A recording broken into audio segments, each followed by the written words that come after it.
So tell us why you attacked the old lady. Maybe there was what the lawyers call mitigating circumstances. Yeah, like maybe that mean old lady wouldn't let go of her purse. Or maybe she called you a bad name. She call you a bad name? I think the DA would understand that. Might even give him a break. I need a soda. First-degree murder committed during the commission of a felony. It's an automatic death penalty. So grab your attention, Victor. Man, my throat's really dry. I need a soda. Oh, diet okay? That's all you got, sure. You want a little ice with that? Yeah, not too much, sure. Okay. Let me see if I got this straight. That's one diet soda and not too much ice. Yeah. How about a broken arm with that order? Well, you got him upset. What is this, man? Hey. The newest in interrogation techniques. You've heard of good cop, bad cop? Well, this is bad cop, bad cop. Hey, you guys can't touch me. Gentlemen. Captain? Officer, take him to detention. Come on. 2 citizen complaints in 3 weeks. And 1 on his way to detention, waiting to be reported. Now, that's exactly what I expect to find in your file, Aykroyd. But not yours, Sloan. What is happening to you? It's been a rough month. A rough month. A rough month. Gentlemen, when do we not have a rough month? You know, Sloan, I put you with this guy to straighten him out. Not for him to influence you.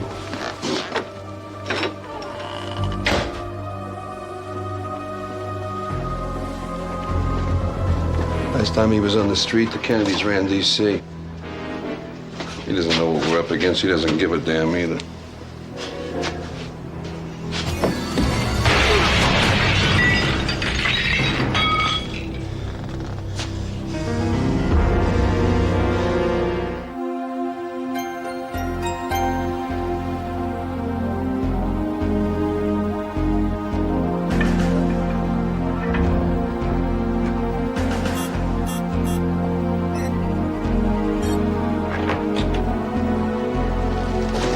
Sword? The sword.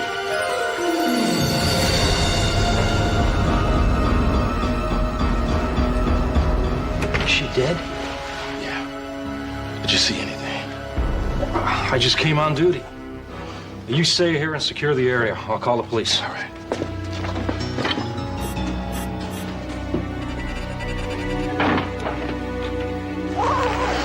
Watch it.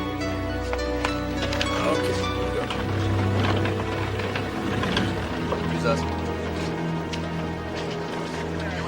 We know who she was? Marissa Seward, one of Computech's technicians. Apparently, cause of death was blunt force trauma to the head. What time do you think it was? 6 to 8 hours ago. No, really. I'm a consultant with the police department. It's all right. Let him in. What do we got? No, we don't have anything. Steve and I have a dead woman and a lot of questions, some of which I'm going to ask Computech's owner. That's okay with you? Reggie.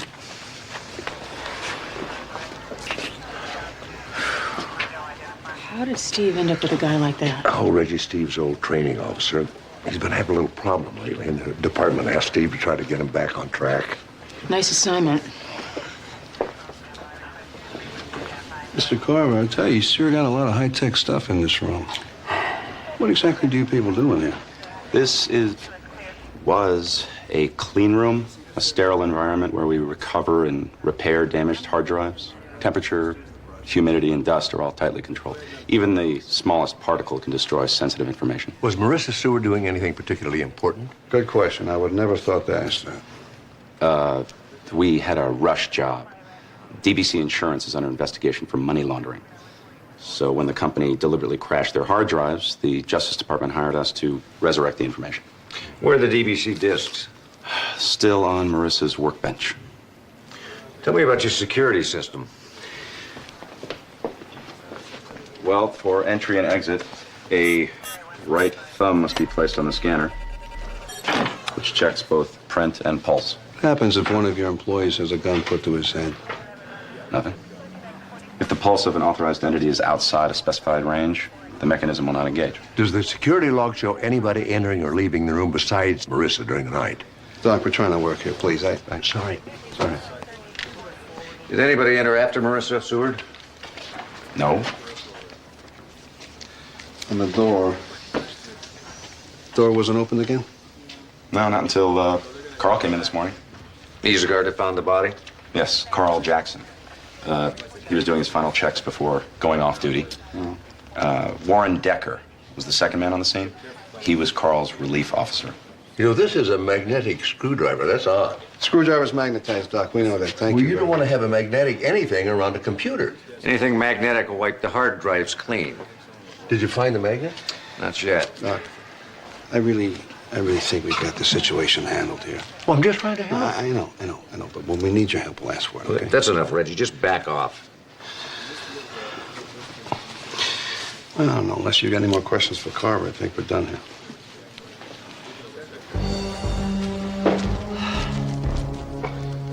I'm sorry, Dad. You don't have to explain. I understand.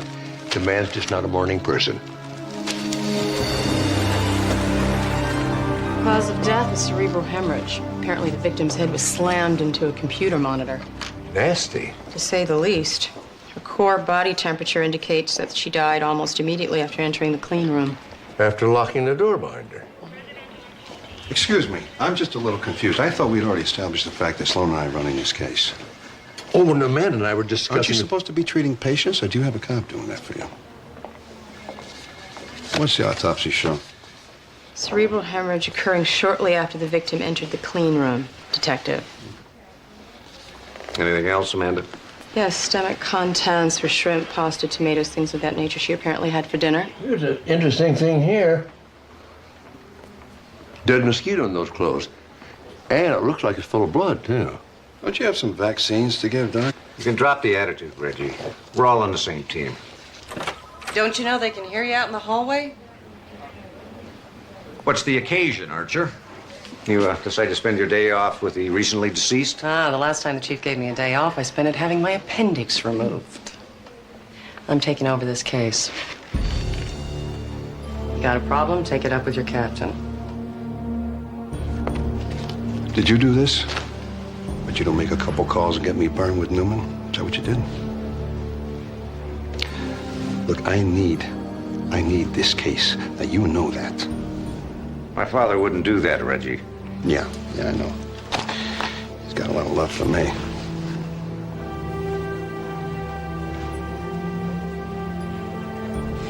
Now that we have that settled, how about filling me in on the headlines, Dr. Bentley? Sure, why not? For the third time, the victim died of cerebral hemorrhage. Her head was smashed into a computer monitor. I don't know why I always have to be the rape bait. You know, next time one of you guys can wear a wig and a Dolly Parton bra. This is ridiculous. What's that? If we didn't have to babysit you, I wouldn't have been pulled off a murder investigation for a routine rape stakeout.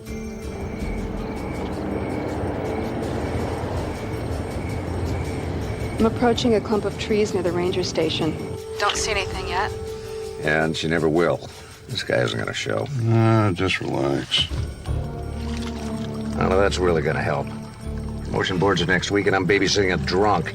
Give me that. Hey. You think you're big enough to take it from me, Steve? You know you're not going to find your wife and kid in that bottle. Ooh, clever line. Did you write that yourself?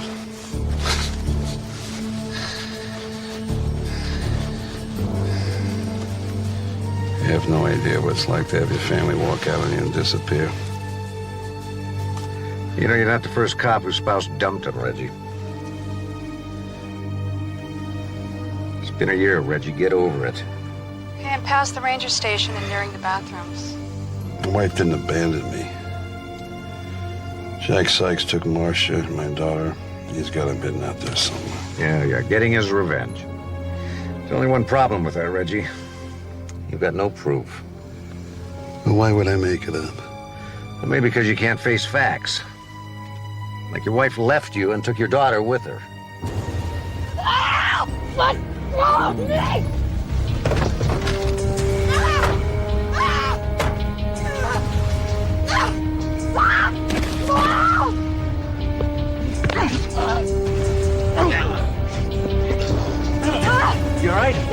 call for backup.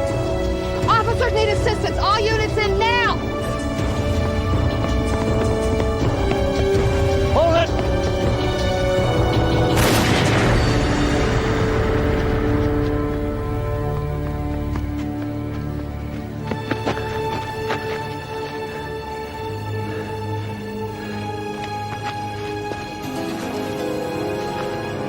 He's dead. Thought he had a gun.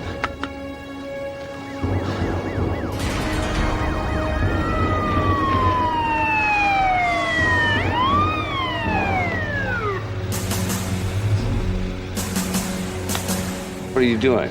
Relax, it's coming.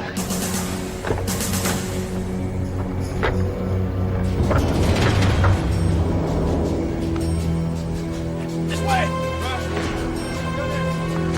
Suspect's down! What happened? They have a gun. Steve had to shoot. I didn't have any choice.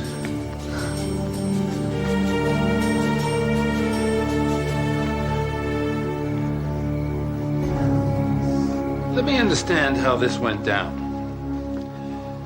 The suspect turned, pulled a gun out of his waistband, and Detective Sloan had no recourse but to defend himself and his fellow officers. Is that the story? Yes, sir. There was no other recourse, and that's the truth. There's not a word of truth in it. If I wanted fiction, I would go to the library.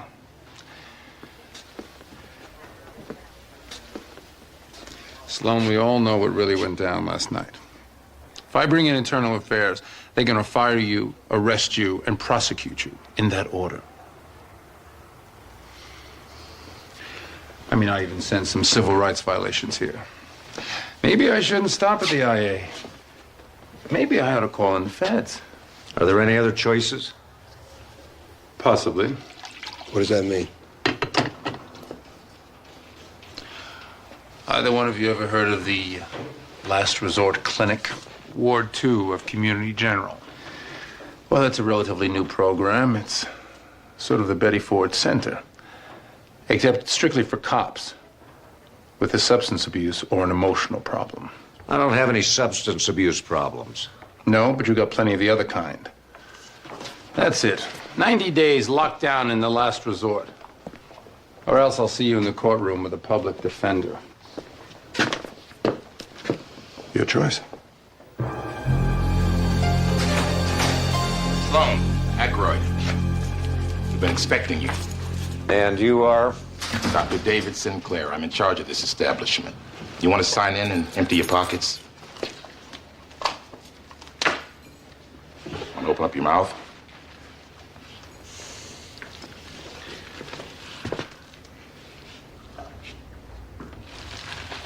Never know what you're going to find.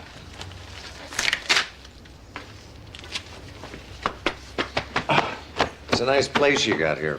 Oh, yeah. Humanizing, isn't it? You're expecting something different? I couldn't tell you. I didn't get a chance to peruse the resort's brochures. Gentlemen, here's the story.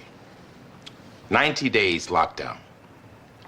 You attend 2 encounter sessions a day, afternoons and evenings. Great. In the mornings, you go to exercise and then testing. No drugs, no booze, no sex. If you get caught doing any of those 3 things, you're out of the program.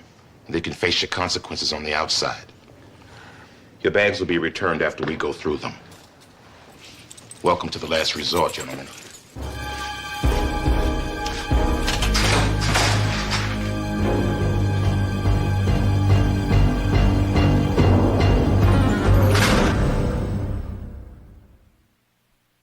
Hang out will all happen that way. That's the way it's supposed to happen. Gentlemen. Fresh meat. Fresh meat. Fresh meat. Settle down, Delroy. Hey, you'll have to excuse him. 10 years undercover with skinhead speed dealers has left Delroy a mite hostile. I love being assessed by a woman, first of all, whose idea of a police procedure is snorting coke with suspects. I was hoping that we'd all pass the show-off stage. Have a seat, gentlemen. You know, if you can't psychobabble better than that? None of us are going to get cured. None of us are gonna get cured. Dad, what are you doing here? Dr. Sinclair asked me to come. I tell you, Steve is the last guy I'd expect to end up in Ward 2. Yeah, but Jesse, it's not something that just happened overnight. I'm sure it's been building over time. Yeah, but we should have seen the signs, you know? I mean, we're his best friends. Steve keeps everything inside. He's the one person I know that's been through so much and doesn't show it. We still should have seen it coming. Maybe it's because of the way we feel about Steve that we blinded ourselves to his problems. Well, whatever was going on, I'm sure he had no choice but to shoot that guy in the park. You do believe that, don't you? You paged me? I'm assuming that means the autopsy report on Seward is ready. Yes, but there's something else I want you to take a look at. Mark Sloan discovered a dead mosquito on the clothes she was wearing. Uh-huh. I'm kind of in a hurry. The chief has got me on 3 other cases besides this one. If you could just give me the report. So I spoke to a forensic entomologist who specializes in mosquitoes. In his opinion, the deterioration of its corpse puts its time of death approximately the same time as the victim's. I'll keep that in mind. You got that report?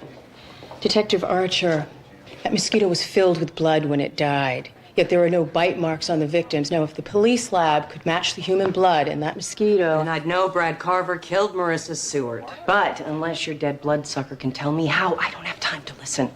Brad Carver, the owner of Computech? He's trying to take Computech public, which would mean millions for him. But I've been checking the company books, and there are a few gaps that stink of cover-up. But how does that make him a suspect? He was having an affair with Marissa Seward. My guess is that she knew all about Carver's financial shenanigans and was blackmailing him. You just have to prove it. And figure out how he got into a locked room to kill her. Details. I still think Amanda's onto something with the mosquito. And I promise to keep that in mind.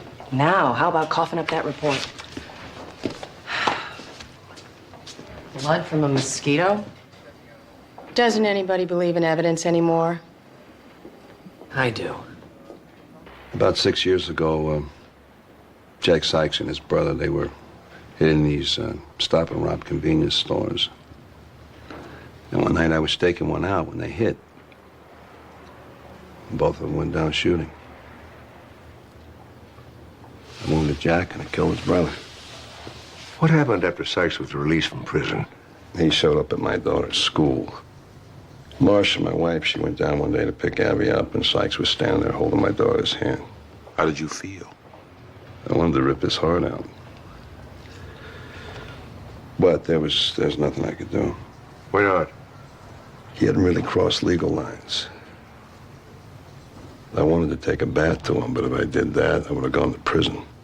That's exactly what he wanted. I take it your wife and daughter didn't react well. No, Abby was a kid. She's young. She didn't understand what was going on. Marcia was a mess. We had a few problems here and there, but nothing we really couldn't work out. Bud Sykes, he made everything worse. He kept up the pressure.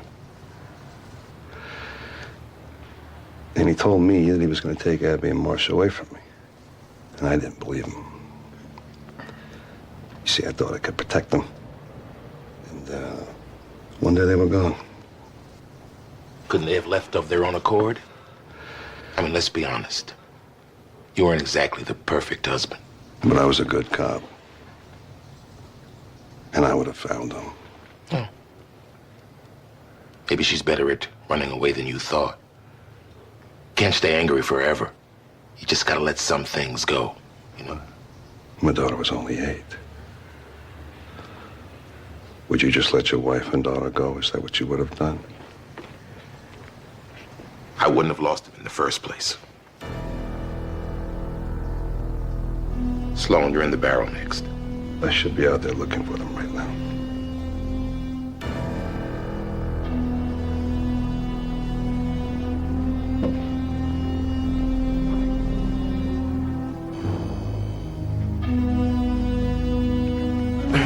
Well, this won't take long. Really? I've got nothing to say. So then why are you here? You tell me. You resent your father being here in the group? No. Well, then why were you so upset when you first saw him here? I wasn't upset. Just surprised. Aren't you a little embarrassed that your father has to see you here in the group? Well, we shouldn't be. He has nothing to be embarrassed about. I'm very proud of him. Even after he murdered a man in cold blood? He didn't murder anyone. The shooting was justified. You know your son so well. You two have such a strong relationship built on mutual trust that you have no doubts. None at all. Steve and I never have held anything back from each other. How about it, Steve? You want to say something? Want to tell your dad about some of the stuff that you're holding back that he doesn't know about? Come on, Steve, I'm here for you.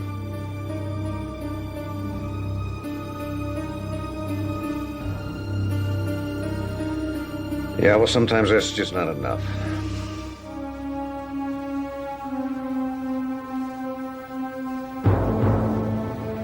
Shouldn't have held back from your father like that. Family's important. I ought to know I don't have one anymore. Saying I should have told him and the entire group what really happened in the park? No, I'm just saying that you... Listen, Reggie, when you figure out how to handle your own problems, then you can tell me how to deal with mine, okay?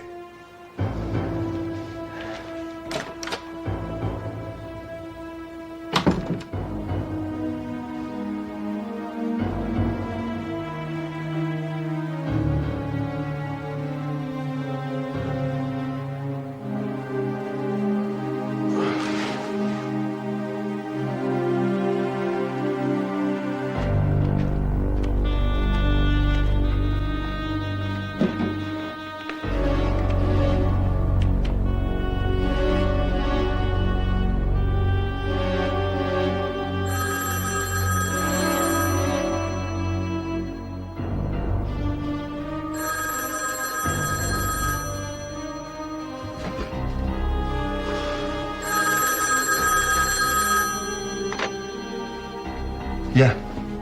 Daddy? Abby? I've still got them. Who is this? You know who this is. You took my family, now I've taken yours. I've got your wife and kid. Listen to me, Sykes. Abby doesn't even remember you, and your wife wishes she could forget.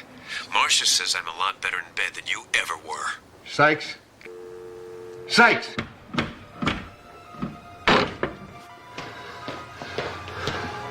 That was him on the phone. He's got Marcia and Abby. I heard Abby's voice. On this phone? You see any others? That's not possible. Why not? There's no dial tone. This phone's been dead for over a month. Just talk to him on this thing. He did. I heard it ring. I'm not imagining it. What's going on here, Steve? Well, it's not too complicated. Somebody tried to call Reggie. On a dead phone? You don't have to take my word for it. As a matter of fact, you don't have to be here at all.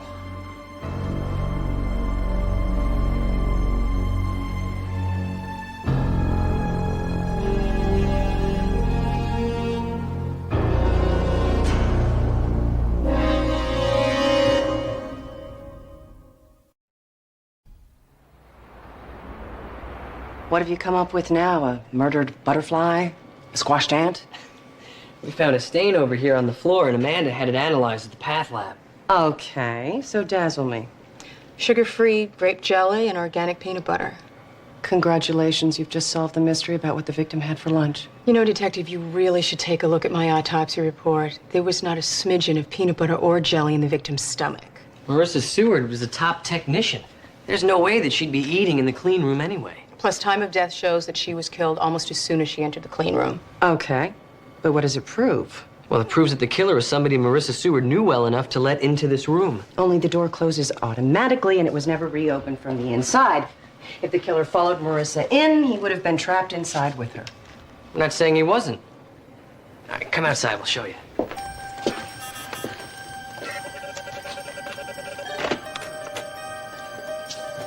All right. Amanda, you be Marissa, I'll be the killer. Detective Archer, since they already have your thumbprint registered at security, you open the door, we'll go inside. Once the door has closed, open it again, go directly to the body, just like the security guard did, okay? Okay.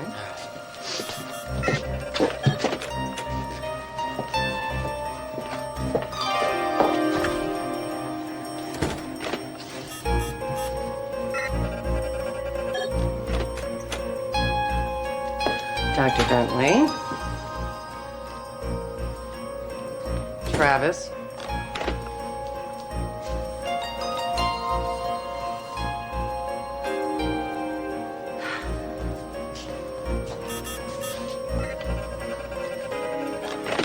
Okay, I get it, Hotshot. You were behind the door when it opened. It's just like the security guard. You went straight to the body, and I slipped out the door before it closed behind you. There's no way the killer could have gotten out before Carl opened the door without leaving his thumbprint on the security log. And he couldn't have dragged the victim over here to use her thumbprint because of the security's pulse detector. Would have detected she was dead. He had to wait for a live person. But what about the peanut butter and jelly stains? Well, he knew it was going to be a long wait, so he brought along a little bite to eat. That's why the mosquito is so important. Why did I know this was coming? Marissa Seward's blood type was type A. The blood I recovered from the mosquito was type O. And the purifier here eliminates all the dust and the flying insects. So the mosquito entered with the killer and Marissa. It then bit the killer, and then before being crushed, landed on Marissa's clothing. Detective Archer, we're not trying to tell you how to do your job, but you might consider looking into Computex personnel files for the employee blood types. It might narrow down your suspect list. It could still be Brad Carver. He had no alibi the night of the murder. His wife was out of town. He claims he was home alone. Like I said, you might want to look into the personnel files for the employee blood types. Let me at least think. I'm still in charge of this investigation. I just had no idea how much difficulties he was having. You figured that your kid was fixing toilets for a living. Hey, Sinclair, educate the guy. Trot out the suicide and divorce statistics for cops. That's not necessary, is it, Dr. Sloan? No, I know how hard Steve's job is. But what I didn't know that he didn't feel like talking to me about it. You're not the problem here, Dad. Well, then what is the problem? That shooting in the park, did something happen? A man died. That's what happened. Well, it was self-defense. I mean, you had no choice. It was self-defense. It was self-defense. Jeez, I don't know. I was there. You want to be in the hot seat, Aykroyd? If not, this is Steve's turn. What the hell are we all doing sitting here? Good God, if you want an audience, sell tickets. I'd rather be outside looking for my wife and kid. You know something, Doc? You're pathetic. You're so damn desperate to talk to somebody. Would you talk to me? You got some advice for me? Go ahead. No advice, Reggie. Just some truth. If your wife is with Sykes because she wants to be. You watch your mouth or I'll shut it for you. Okay? Is that the way you talk to your wife when she said something you didn't like? You leave my wife out of it. Well, I mean, your wife is the whole point here, isn't she? Where were you when Sykes was talking to your family? I was involved in a police investigation. All right. Well, you could have had time off for that. But you were on duty. Now, how do you think your wife felt about that? A criminal stalking the family? You think something else is more important? You're not a cop. You wouldn't understand. Your marriage was already shaky long before Sykes, wasn't it, Reggie? You know, maybe he was just what your wife needed. Somebody, anybody else to give her a little attention. And what a perfect way to get back at you. You don't want to go there. Your refusal to confront your responsibilities by hiding behind that badge made you a bad father, a bad husband, and ultimately a bad and worthless cop who ended up getting his partner and himself locked in this place. Take it easy. It's all right, I got it. All right. Break, Reggie.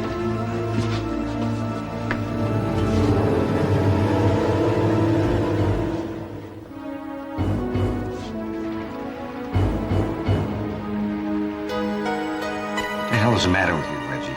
Why'd you take on my father like that? Therapy. Stay away from him. I won't hurt him.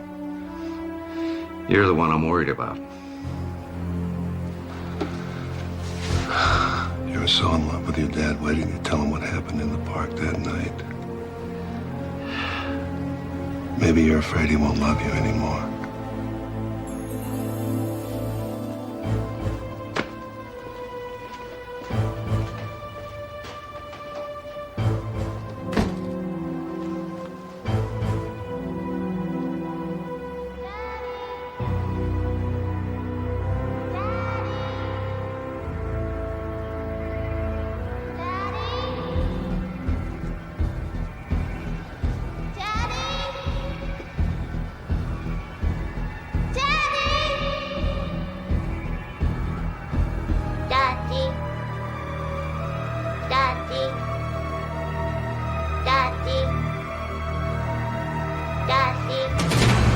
Steve? Steve? Steve, honey, come here. Honey, come. It was right here. It was right here. It talked to me. What did? It was right here. The doll, Abby's doll. It's like the one in that picture right here. It was right here, and it talked to me. I saw it. Reggie, there's no doll. It's all in your head. Sykes doesn't have your wife and daughter. They left you, plain and simple. Accept it and get over it. Phone call. What about the phone call? Now you heard the phone call. Reggie, I backed you up because I'm your partner. I didn't hear anything, and neither did you. It was all in your imagination. Steve, you gotta help me get out of here. Please, you gotta help me find Sykes and my family, please. Please. Reggie, I don't even know if Sykes has your family. Listen to me. You gotta trust my instincts. I trust yours. Please.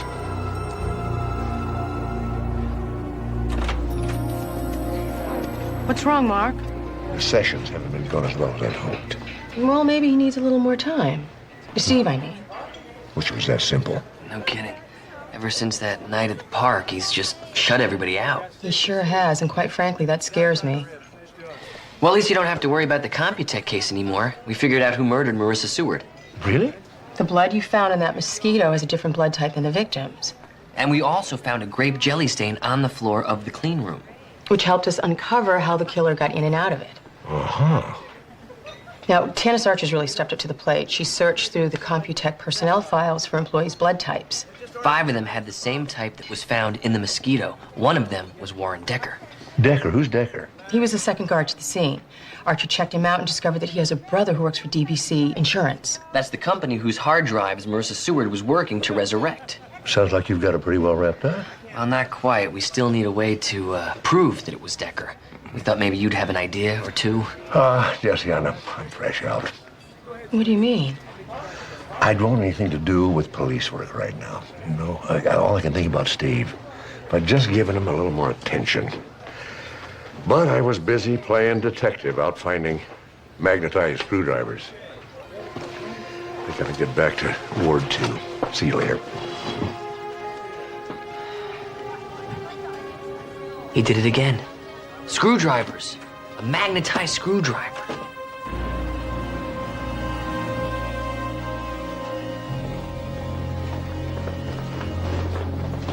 Listen, Dad, you got a minute? Sure.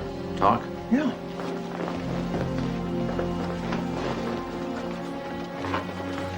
These, sessions, they got pretty rough, huh? Yeah. But you know, they might do some good if we can just start talking. I guess I said a few things that, you know... Yeah, what? His feet. It's easy, Reggie.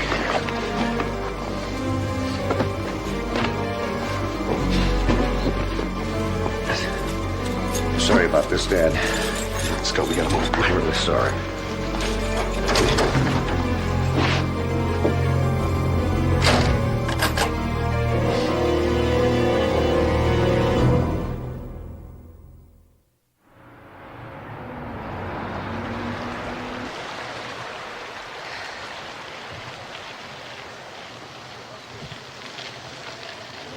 Hi.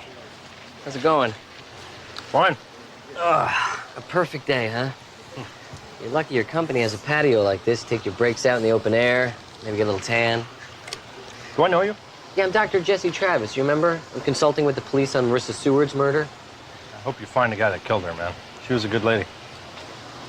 Peanut butter and grape jelly. That has got to be my all-time favorite sandwich. This is tuna. Do you want half? Oh, no. Thanks.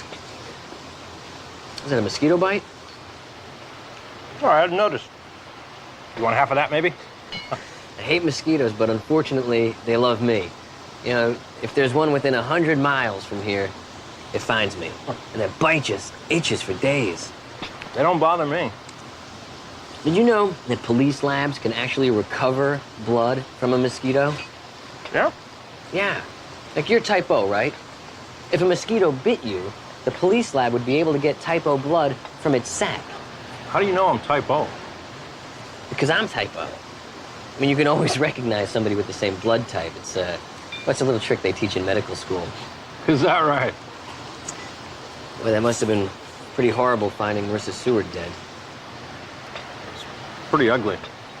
Never thought I'd be dealing with dead bodies working at a computer company, you know? You know, it's a funny coincidence, though. What? Well, that Marissa Seward was working on the trashed hard drives from DBC Insurance. I don't follow. Well, your brother, he's a VP at DBC Insurance. I mean, he'd be in a lot of trouble if Marissa recovered the information from those drives. My brother and I don't talk. I'm a major disappointment to him. I know what that's like. My father and I were estranged for years, but then I was able to do something for him. Now we get along. Maybe it's like that with you and your brother. Not a chance, man. Well, I tell you, my father is a real clever guy. He would have figured out a way to wipe those drives clean without even thinking about it. He probably would have used a magnet, although it would have to be a high-powered one. Now, that would be pretty tough, smuggling it into the clean room.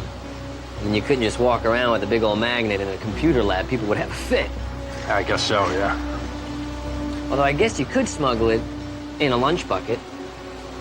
That would have to be a plastic one, because if it were a metal one, like yours, it would become magnetized. Like that.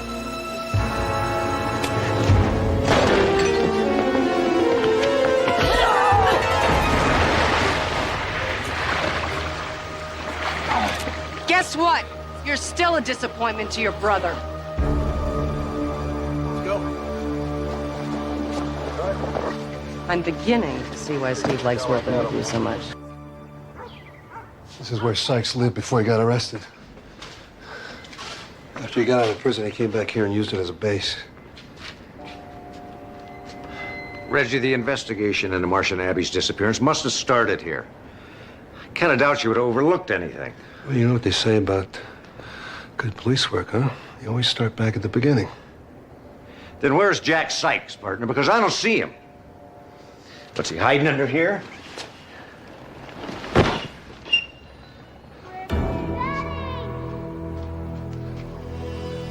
Stay here. Come on. Reggie. Hear that? Did you hear that? What, is Sykes hiding your family in here, Reggie? What, has he got him in here? Hear that? Did you hear that? They're not here, Reggie. Don't you hear that? Hear that? Listen. What did I listen to you for? You know, I betrayed my father for nothing.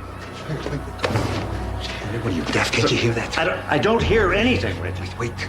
Listen. Just listen.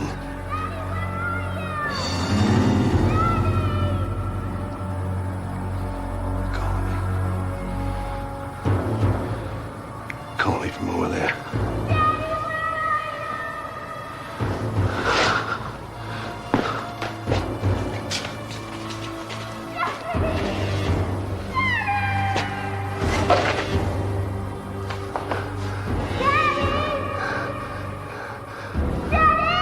Call me. Baby. Happy? Honey? Did you hear that?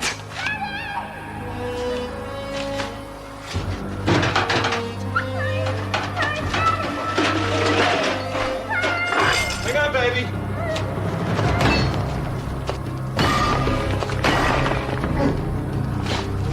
Hang on, honey, 1 second.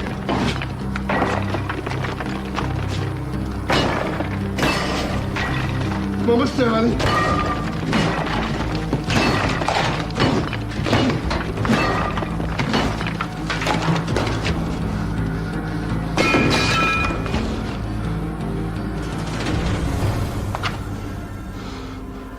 I told you I'd come back, honey. I told you I would. You're safe now. Both of you are safe.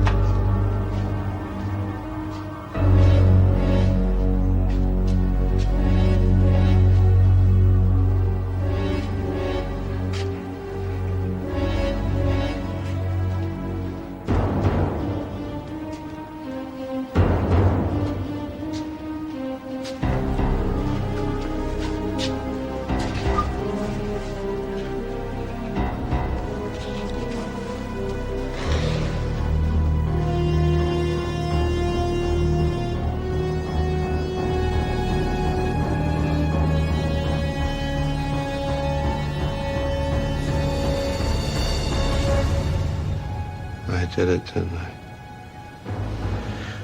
We always thought you did, Reggie. But there was no evidence. We had to set you up, Reggie. The stakeout, the shooting, your sessions with Captain Newman all staged for your benefit. We even had to fool our closest friends. You're a cop? Playing a part. Even the man Steve pretended to shoot.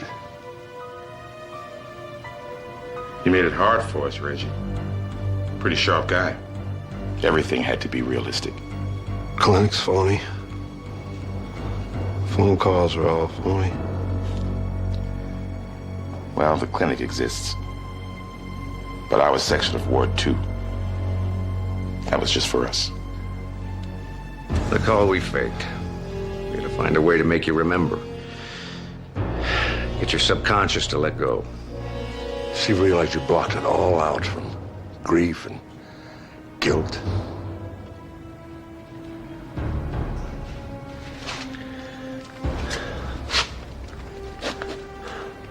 How did it happen?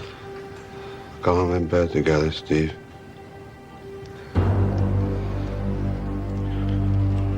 Marcia said she was gonna leave me. You did not know that Sykes was the other man. He laughed at me. So I went for him. Marcia got in the way. So I pushed her. When I pushed her, she fell and she hit her head on the nightstand.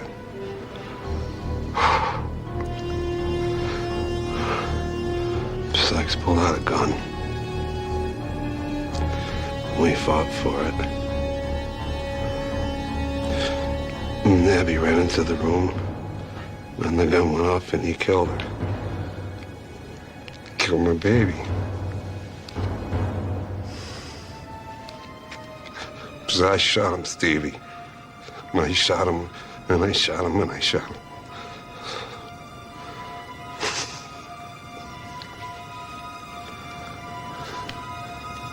I wish it were different. I know, partner. I know. I shot him. We're gonna help you.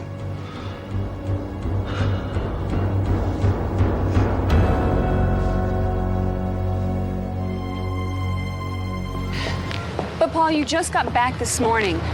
You might as well have stayed in St. Louis. I promise I'll be back by Friday. Then we'll celebrate. Steaks and Jay's? Make a chicken soup at home. The stomach flu still hanging on? And on and on. I've been popping antacids all day.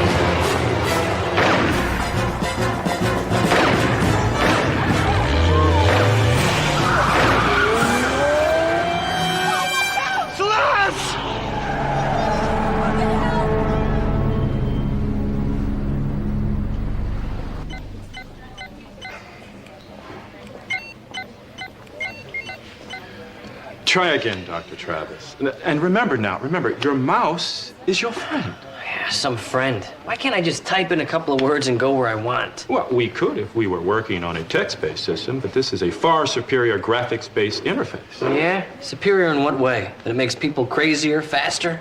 Doctor, the hospital has made a big investment in these computers. Now, please, just give me and my system a chance. It's the mouse that doesn't want to give me a chance. It's the one that doesn't want to be friends. No, it's not that hard. Let me show you.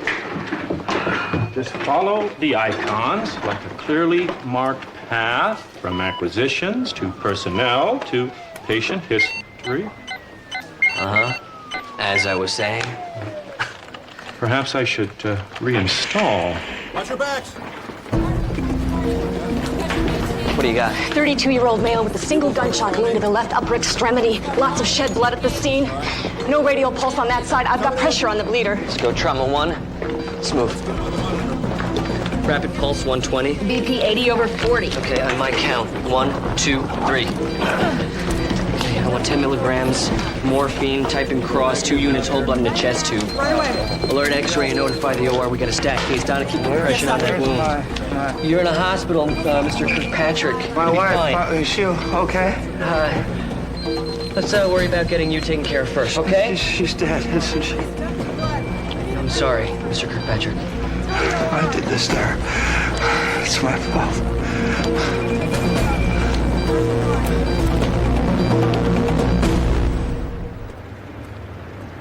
By all accounts, everybody loves Celeste Kirkpatrick. Including her husband? Apparently so. Everybody also says they had the perfect marriage. Celeste, the successful psychologist, and Paul, the up-and-coming lawyer. Any witnesses? Plenty, but none of them can ID the shooter. They were all too busy eyeballing his wheels. Red Ferrari, 355, no less. Ooh, sounds like a distinctive automobile. About $200,000 worth of distinction. Ooh, at that price, there can't be too many F-16s around. It's an F-355, Dad, not an airplane. I mean, you'd be surprised, between Bel Air and Beverly Hills. Kirkpatrick is in recovery. He came through surgery pretty well. His vitals are stable, and he's conscious. Stable enough to answer a few questions? I think I know what the first one's gonna be. Like, why did he say it was his fault that his wife died? No, I'll let you know. Vince Thatcher. He's the one you want. He killed Celeste. I have trouble seeing a thug like Thatcher go into a shrink. He didn't. See, I was the target. I hammered Thatcher on a negligence suit last year. He swore he'd pay me back. I just never took him seriously. Dear God, I wish I had.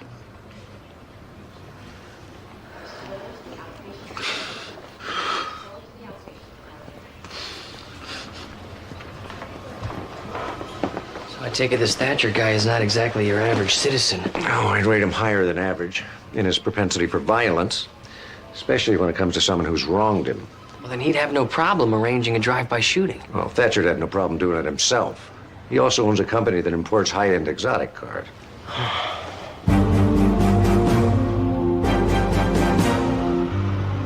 Where's Simonetti, Thatcher? You, forget to pay his retainer? Innocent people don't need lawyers, Lieutenant. Well, Paul Kirkpatrick says that you killed his wife this morning. I've never even met the woman, but I'm overcome with grief. I'll be sure to pass on your condolences. Yes, how is Paul these days? He's recovering from a gunshot wound. How sad. But that he's recovering or that he's been shot? Look, last year, Kirkpatrick's idiot client bought a car from me, got drunk, and rammed it into a brick wall. Next thing I know, we're headed for court. Idiot client versus innocent salesman. All to fatten Kirkpatrick's wallet. So you decided to get some payback. Only you shot his wife instead. Oh, it can't be easy hitting someone from a moving Ferrari. I was in my showroom all day with 2 customers and 3 employees. Ask any one of them. And none of those guys would have any reason to lie. They're all model citizens. Just like you.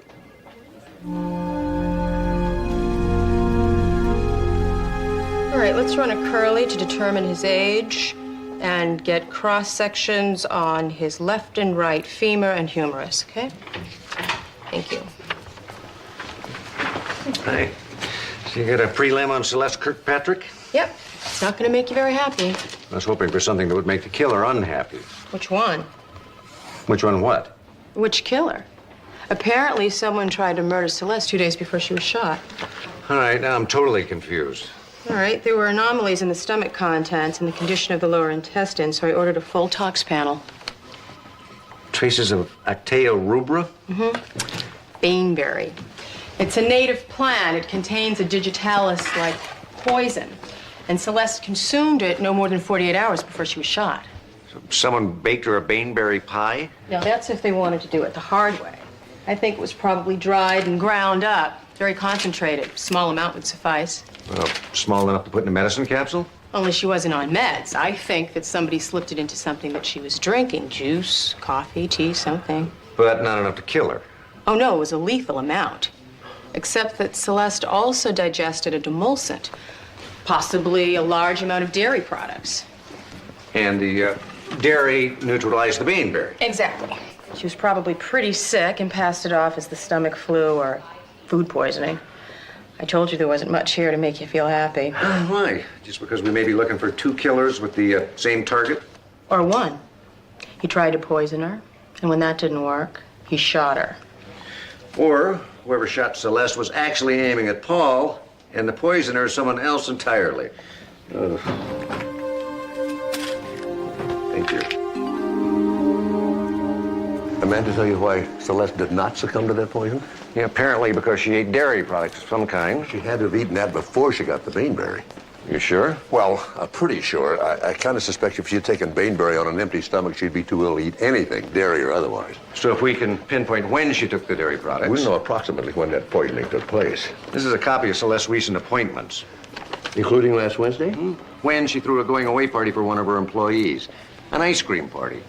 To check out the staff? Yeah, none of them look good for this. Certainly none of them drive an expensive foreign sports car. But she did have 2 appointments after the party. Well, what do you think the odds are that one of those owns one of those, what do you call it, B-25s? 355, Dad. It's not a plane. Never mind.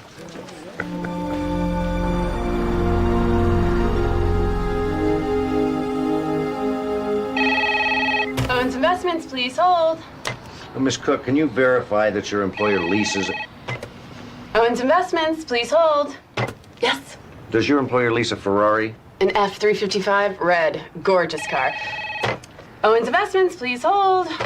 Can you also verify that he had an appointment last Wednesday with... Owens Investments, please hold. With Celeste Kirkpatrick?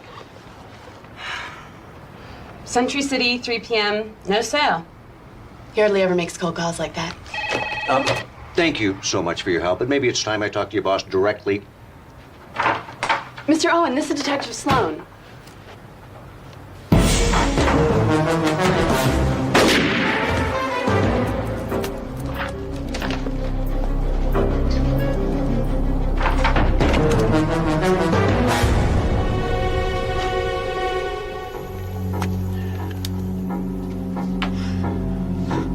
I'll call 911. Might as well call the coroner's office while you're at it.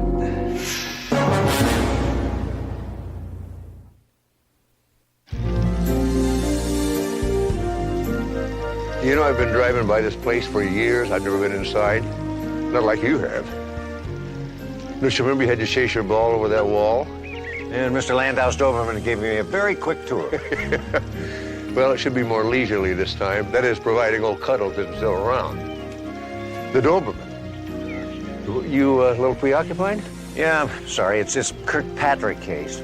I've tied Nick Owen to the gun and the poison, not to mention the car. Well, there's no tie to Celeste Kirkpatrick. Well, nothing would explain why I'd want to kill her. I mean, this guy's a CPA with 2 kids in college and no criminal record. Well, they did have that one meeting, you know. Yeah, the one and only, which by all accounts was strictly business and very cordial. Yeah, if you want to call attempted poisoning cordial. My nose is runny. I can see why you're so perplexed, though. Mr. Owen hardly fits any kind of a profile, does he? Well, there's always the deranged but determined category. That's a good one. I made it up. But at least the case is closed and I've got my Saturday free. You don't see Cuddles, do you? No, no sign of him. 12:30 your office said, right? And that's not 12 o'clock, that's not 1 o'clock, that's 12:30. And I confirmed that twice last week with your office, I okay? understand, Here but- it is, it's barely 12:30. And the place is crawling with people. Now, come on, 12:30 is 12:30, am I right? Mr. Wolf, there's only one other couple I'll give it a waiting. rest. Hi. Hi. Never realized the real estate business was so intense. It's this market. Everyone's in a frenzy. Mr. Wolf certainly is. Yeah. I'm sorry, you didn't come here to listen to my troubles. I'm Tab Vaughn. Mr. Vaughn? Kendine Realtors. And this is a wonderful neighborhood. Great schools, easy access to both the valley and the west side. Until the floods come. Or mudslides. Or the hills get on fire. We live in a neighborhood. Oh, okay.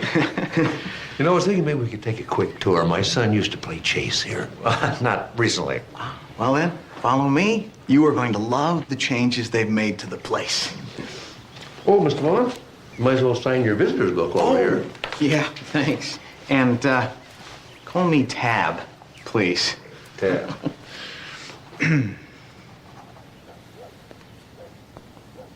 Look at the size of this room. You could cook a banquet in here and have room left over. No, thanks. I cooked 2 last Sunday. 2 banquets in one day? Mm-hmm. My first and my last. Don't let him kid you. He's got a great little barbecue business going. Look at this tile. Oh, it's nice. If you like Formica, that is. Formica? Oh, and these windows. Why do people spend a fortune to remodel their house and then just ruin it with these cheap windows? Evelyn, we gotta go. Windows are the eyes of a house. And I ask you, who wants cheap, shabby eyes? Well, they are double pane, very energy efficient. Evelyn. Oh, come on. I can't wait to hear your excuse for the atrocities in the living room. Look at these exposed wood beams. Well, that's like a feast for a colony of termites. You want to go see some atrocities? I'd love to. Look at these beautiful hand-carved doors. Oh, boy, you don't see that much anymore. Oh, my God! What is that? What, a heart attack? No, murder. I'm Lieutenant Steve Sloan, LAPD. I thought you said you were in the barbecue business. No, that's just a sideline. Homicide is my main thing. Well, one thing I know, this ain't my business. Nobody leaves until I say so. Now, does anybody recognize this man? Mr. Bond? What do we got, Dad? White male, about 45. He looks like he's been bludgeoned, and his rear pocket's turned inside out. Somebody took his wallet? Well, could be. It was a robbery gone wrong. Only the killer left the watch. It's a Boland's worth several $1,000s. Well, maybe someone interrupted the killer. Or maybe he was just plain stupid. What about these stains? Well, other than the blood splatters, it looked like coffee, probably ink. Judging from the color of his skin and nails, he hasn't been dead very long, probably less than an hour. You mean it happened while we were touring the house? Possibly. You mean the killer could still be here with us? It could be any one of the prospective buyers in this room. Hey, that lets us out. We're looky-loos. Come on, Evelyn. Sir, you want to put down the bag and the backpack?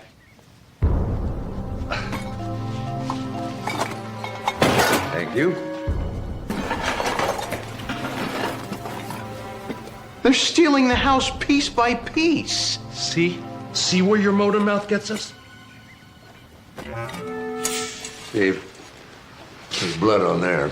Now, wait. We didn't kill anybody. We didn't even pick up that thing. Well, okay, maybe we did take the poker. And quite a few other things. Why? We run sort of a boutique hardware store on Melrose. Yeah, you ought to drop by sometime. Evelyn! We just carry the most wonderful antique fixtures and these lovely brass fitting things. Probably very expensive, too. Maybe worth enough to make murder worthwhile. You're gonna try and hang this on us, aren't you? Evelyn, we have the right to remain silent. Use it. You ought to use your cuffs on him, officer. I mean, look, they've already confessed to being thieves. They had the murder weapon. What else you need? Motive might be nice. Motive, okay. Let's say the victim surprised them and things got a little out of control. The only thing out of control was this man. Evelyn, remaining silent means keeping your mouth closed. You know, we could hear him all the way down the hall, and he just stormed in looking for someone to kill. You were very angry when you came in here. Yeah, angry enough to commit murder. I'll agree with that. I thought he was going to hit me. All right, look, I admit I was angry, but it's because this idiot's office gave me the wrong time for the open house. Wrong time? What wrong time? The place was already open when we got here at 12:15. But they told me 12:30. If I got here by 12:30, I can make a preemptive offer. I can avoid a bidding war. The wrong time. That's the answer. Mr. Bond, might I borrow your pen? Yeah? Thank you for making a confession. You see, Carth, he didn't even open his mouth and he's already confessed. Wait a minute. I did not confess. I was in the entryway greeting people the entire time. If I had killed that man, why would I have stayed in the house? Well, I don't think you did voluntarily. My guess is that that's Tab Vaughn, the realtor who was supposed to be showing this house. I don't know who you are, but I'll bet you that you talked Mr. Vaughn into letting you in here early. Then you killed him. But then people started arriving and you were trapped. You took his jacket and then had to take his place. Then you waited for the right moment to slip away Only that moment never came. This is totally crazy. This jacket is mine. How can you say that it isn't? Because when I asked you for this pen, you reached in the wrong pocket. Oh, and that proves that I'm a killer. No, it proves you're right-handed. Mr. Vaughn here is left-handed. He's right. The guy's a lefty. He's got his watch on his right wrist. Then there's that ink stain on the dead man's shirt, for which there is no doubt a matching stain inside that jacket.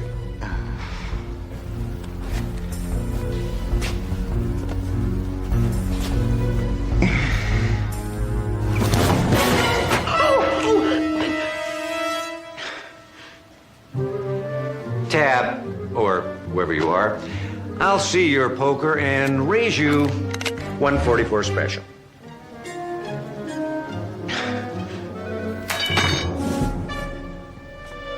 There's just one question I'd like to have answered. Why did you kill that man? I have the right to remain silent. See.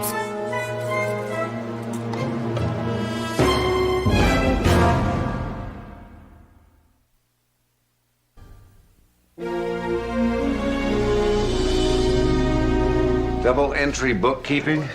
Hope that doesn't mean we're keeping 2 sets of books. Nah.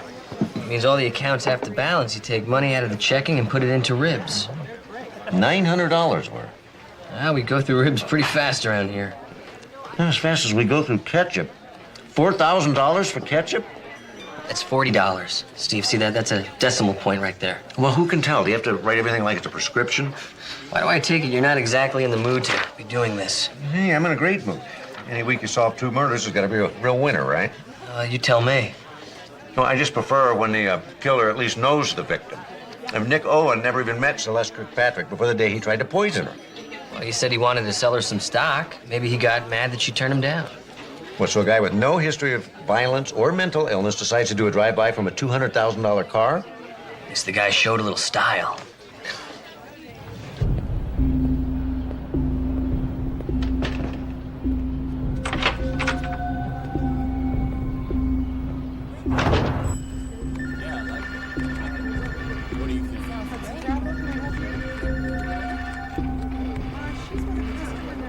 Steve, I'm sorry, but I still don't see the big mystery. I mean, Nick Owen just lost it one day and decided it was time to kill somebody. Anybody. It happens once in a while. But twice in 1 week? What about Richard Frost? He's that guy that walked into the open house in Malibu and killed a realtor he never met. Let me guess, Frost is just an average citizen. He's got a tract house in Arcadia, a wife, 3 kids, and a lawyer that won't let him talk unless it's to plead diminished capacity. On what basis? His pathological hatred of realtors? Well, inoperable brain tumor. Did you verify that? Yeah, Frost was a patient at Community General. Well? Amanda and I were just looking over Nick Owen's autopsy report. He was a patient at Community General. Oh, don't tell me. And he was in the final stages of lymphatic carcinoma. So in 1 week, 2 men with terminal illnesses kill total strangers. One of which is dead and the other one won't talk about it. No wonder you're in such a great mood. You want some fries with that salt?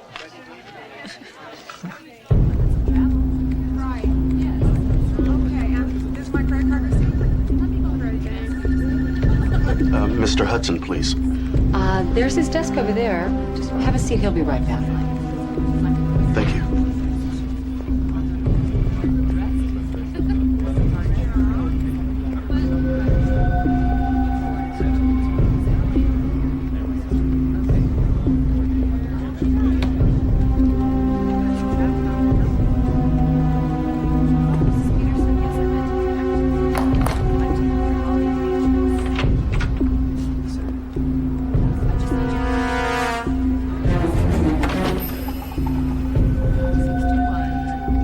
Mr. Hudson? Maxwell Hudson? Yes, how may I help you?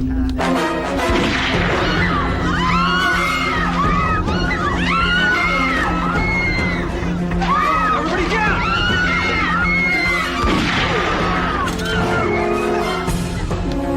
It sounded like it was just down the street.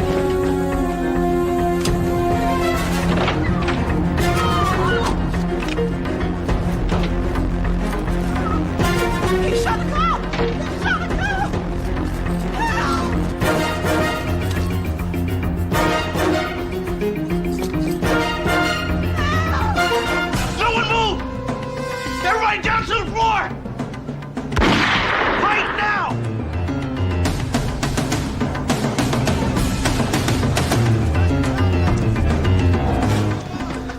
Call 911. Make sure we got paramedics and backup on the way. I'm on it.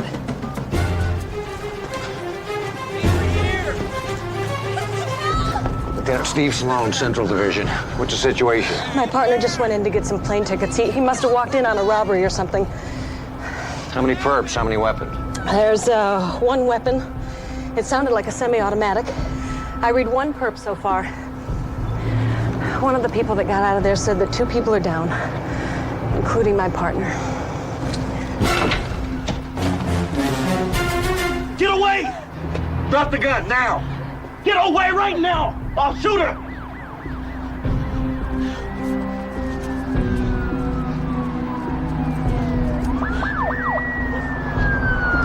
Jesse, go.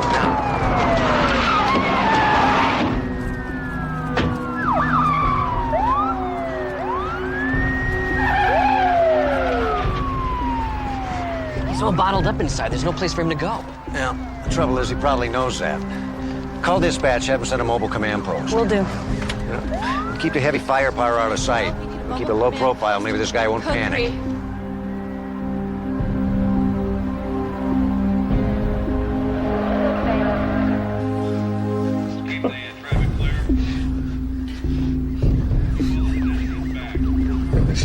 This wasn't supposed to happen.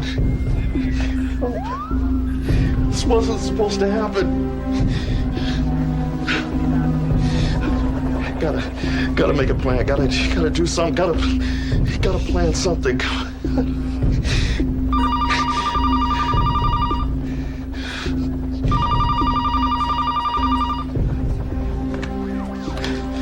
Hello? This is Lieutenant Steve Sloan. Who am I talking to? The guy with the gun. Still like to know your name? Justin Blair. Let me help you, Justin. Oh, yeah? How about $10 million in a safe passage to Rio? Can you help me with that? I don't think so. Then what good are you?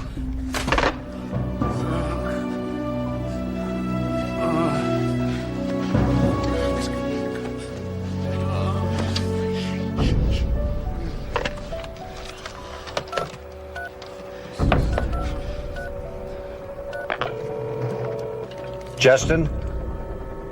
Justin, we're talking on a captured line. All your calls have to go through me. How convenient. Who did you want to talk to? My wife.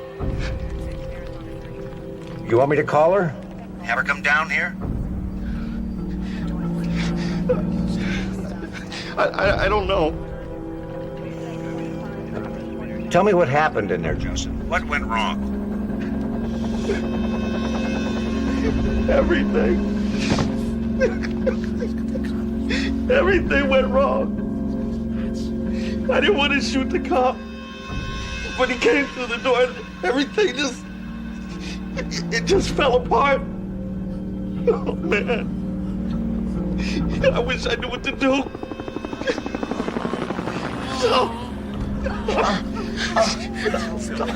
I can't think! Oh, my God! Shut up! Everybody, just shut up! Listen to me, Justin. I can help you. I think we already established that you can. Let me take that wounded officer off your hands. That will make things easier for you, won't it? Okay, Lieutenant Sloan. You keep saying you want to help. You come down here and take the cop's place. Justin. Come down here and take the cop's place, or I'll shoot him. I swear I will.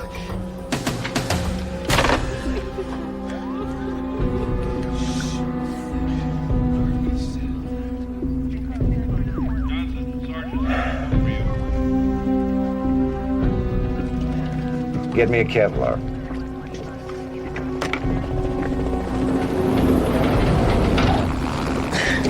Just do me a favor. Call my dad. Steve. Have him check out Justin Blair. If he comes up with anything, have one of the techs patch him through on the secure line. Steve, I'm no expert, but I don't think trading yourself for a hostage is proper police procedure. Jess, you think I want to do this? Got any time? He's gonna kill that cop. All right, what's to stop him from killing you? Jesse, please, just call my dad. Jesse, I'll get back to you eventually. I'm sorry, Dr. Sloan. I'm still having a problem here. You're supposed to be our computer expert, Mr. Rogan. Should the patient files be this hard to access? We'll get into them, I promise. Although, what are the odds that this man is a patient here? Well, Steve's got a hunch. Frankly, so do I.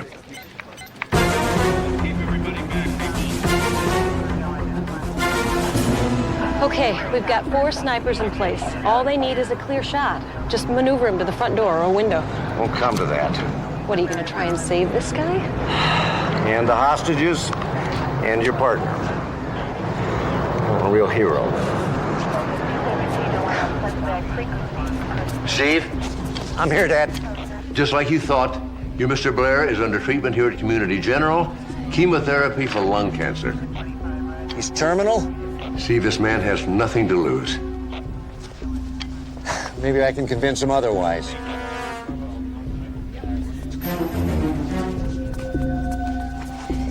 No arguments. You're gonna need a doctor in there. You're not going in until I've got the situation under control. All right, we'll work out the details later.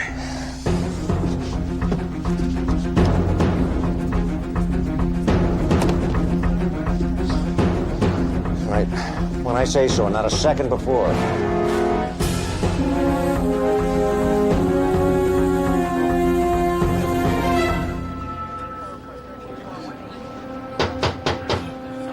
Justin, it's Steve Sloan. Hands high. Shut the door. Turn around. Turn around. I'm not armed, Justin. Yeah, right. You're my friend.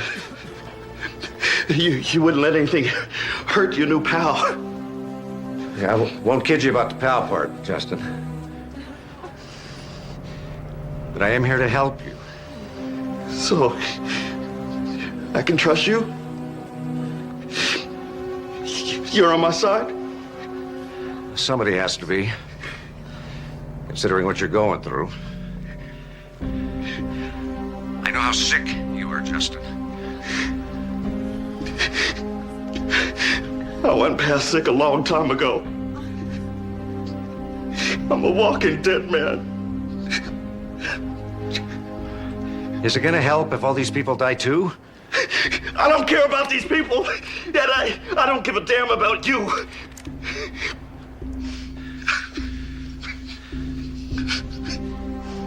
Justin, you and your wife, you have any kids?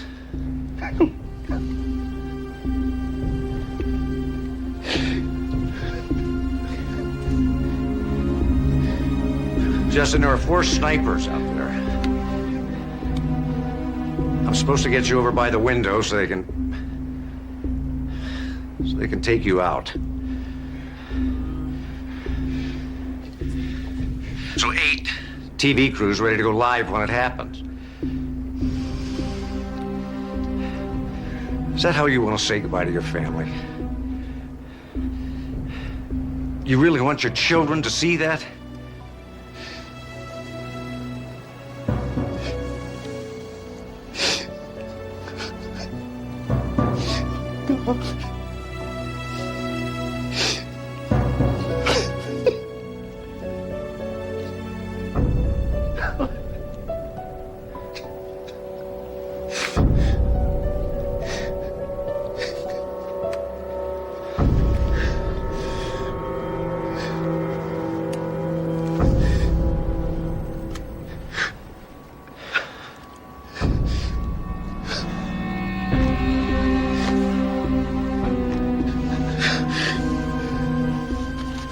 I have control of the weapons.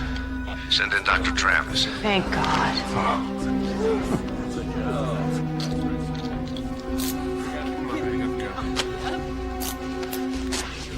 Tell me something, Justin. That man over there. You knew him, didn't you? I mean, you met him before today, right?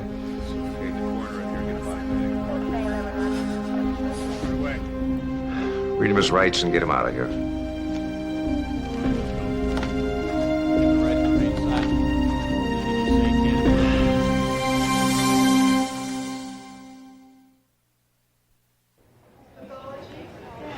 What do you mean I can't talk to him?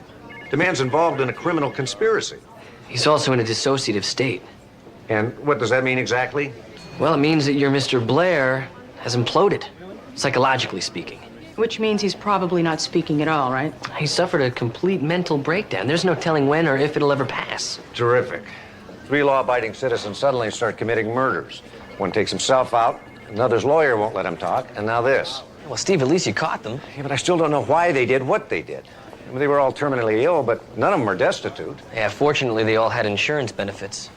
Well, maybe they traded murders.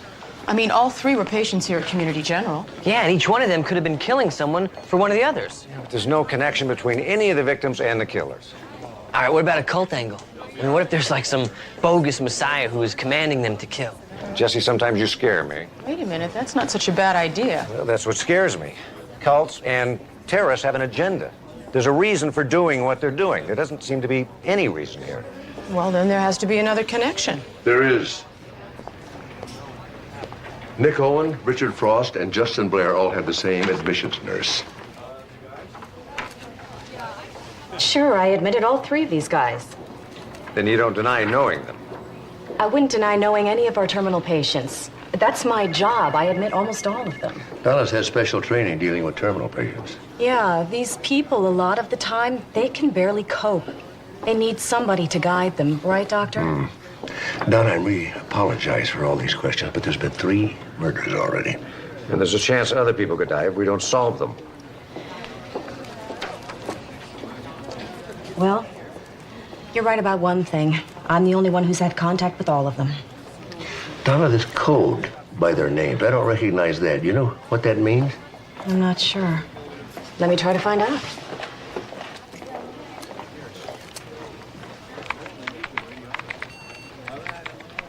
What it means is these patients' insurance claims aren't being processed by billing like everybody else.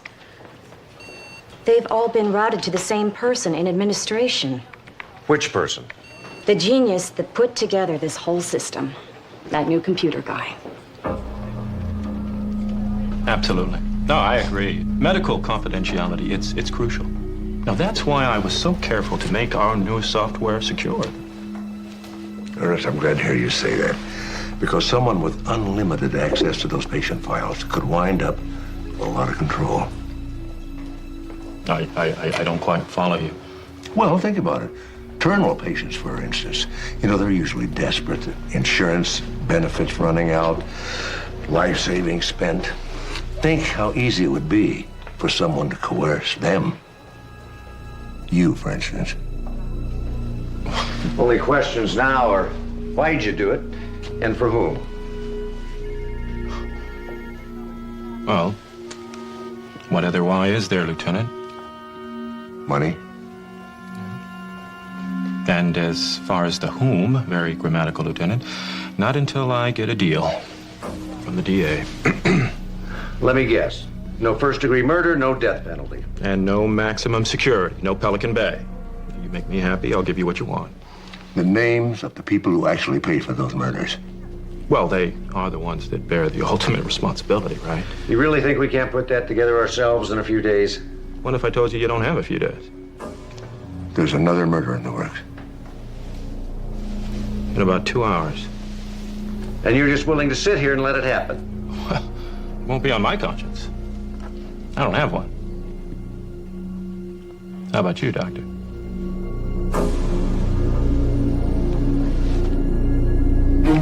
Less than an hour and a half. You know, I hate to say this to you guys, but I think we should have taken Rogan's deal. Even if we wanted to, we can't trust that guy. Jesse is right. It's up to us to uncover the identity of anybody in his hospital that Rogan's recruited. Unfortunately, Rogan has locked all that information up in our new computer. I thought these guys all had insurance. According to this, they've exhausted their benefits. No, that can't be. I checked. They all had full benefits. You know, their original policies have expired, but somehow they're all still covered. By the same company, right? Yeah, Montana Mutual. I never heard of them. That must be a new outfit. Of Rogan's. I'm willing to bet you anything that Montana Mutual is his outfit. Rogan paid off his killers with payments routed through a phony insurance company. That's what he did. That should be very easy to find. Aha. What? There are 7 patients in this hospital covered by Montana Mutual. And they're all terminally ill. I assume that list contains our 3 killers. Yeah, and 4 more potential killers. And one of whom is scheduled to commit murder in less than 85 minutes. Question is, which one? Let's check out these others.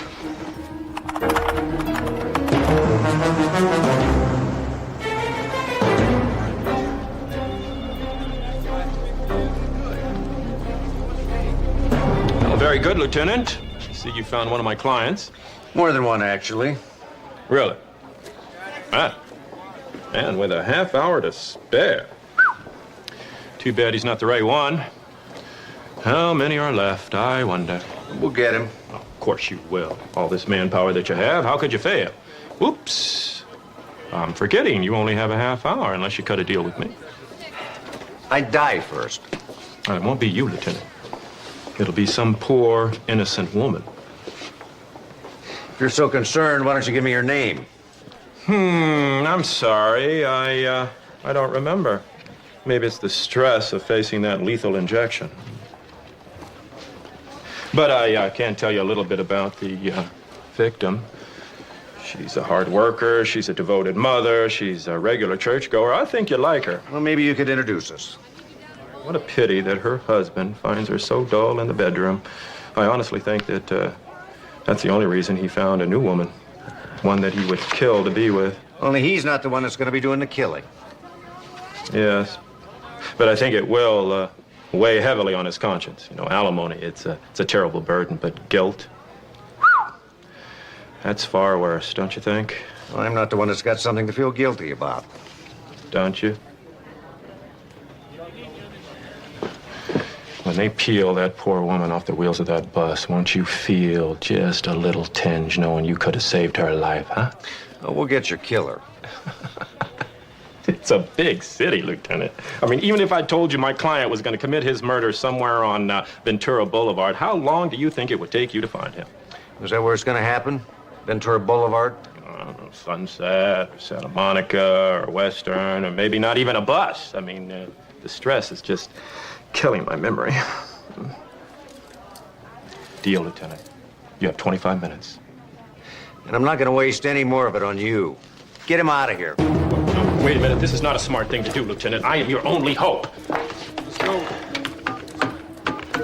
Sure hope you're wrong. Dad? Steve, how'd you do?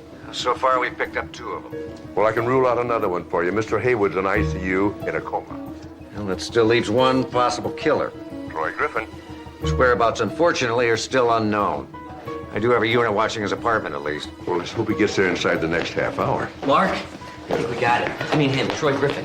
We tracked down his wife, and she said that Griffin was having a business meeting at Del Floria's restaurant. In less than half an hour. Get that, Steve? I'm on my way.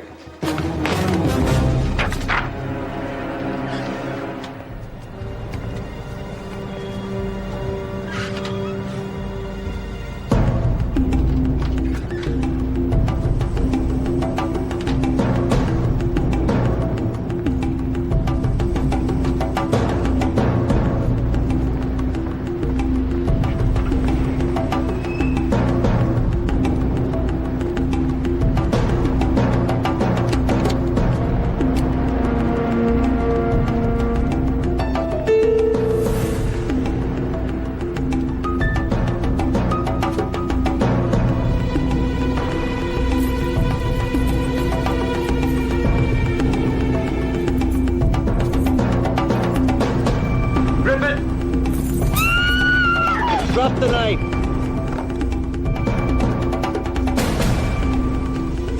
You don't really want to do this, do you, Griffin?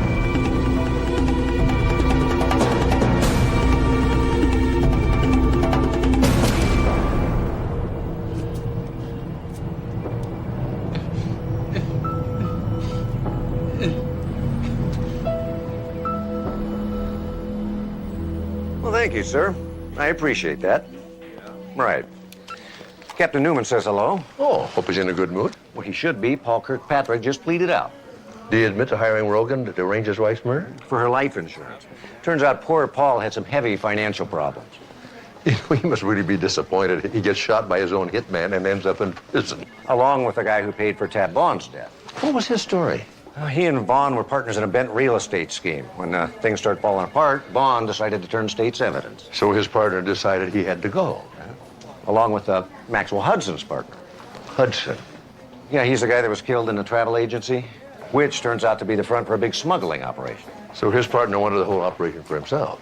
Now he's headed for Folsom, along with the rest of Rogan's clients as soon as we catch up with them.